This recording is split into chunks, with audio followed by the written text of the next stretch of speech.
स्वीकार नहीं किया। अलग अलग समय में देश के अंदर अलग अलग स्थानों पर देश की आजादी के लिए भारत के उस समय के उन महापुरुषों, क्रांतिकारियों और युवाओं ने निरंतर प्रयास किया।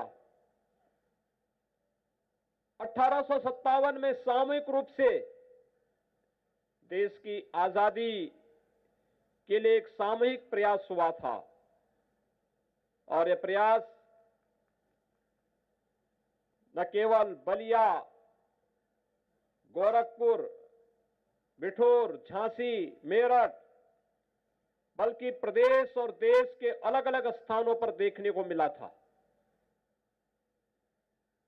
1857 के बाद उस समय ब्रिटिश हुकूमत को लग गया था कि अब बहुत दिनों तक वे भारत के अंदर अपनी निरंकुश सत्ता का संचालन नहीं कर पाएंगे।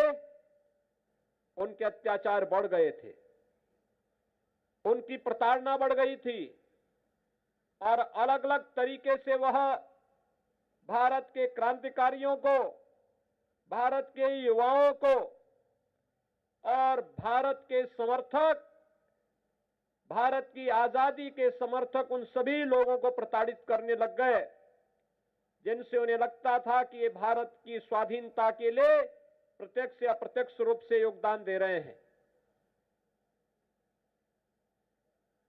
1922 में गोरखपुर के चौरी चौरा में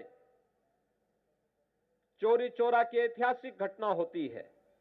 वहां के किसानों ने, वहां के मजदूरों ने, वहां की महिलाओं ने, वहां के नौजवानों ने मिलकर के ब्रिटिश हुकूमत को न केवल चुनौती दी थी बल्कि उस समय की घटना भारत की आजादी के इतिहास की एक अमर घटना बन गई।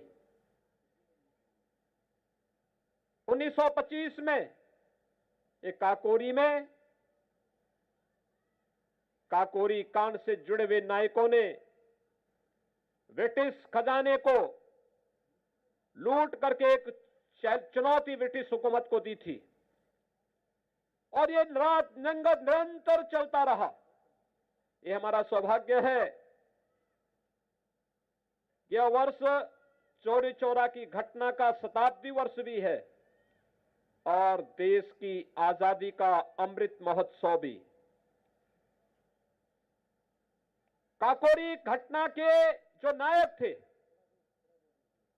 उन नायकों में और अब बात करते हैं यूपी की सियासत की। उत्तर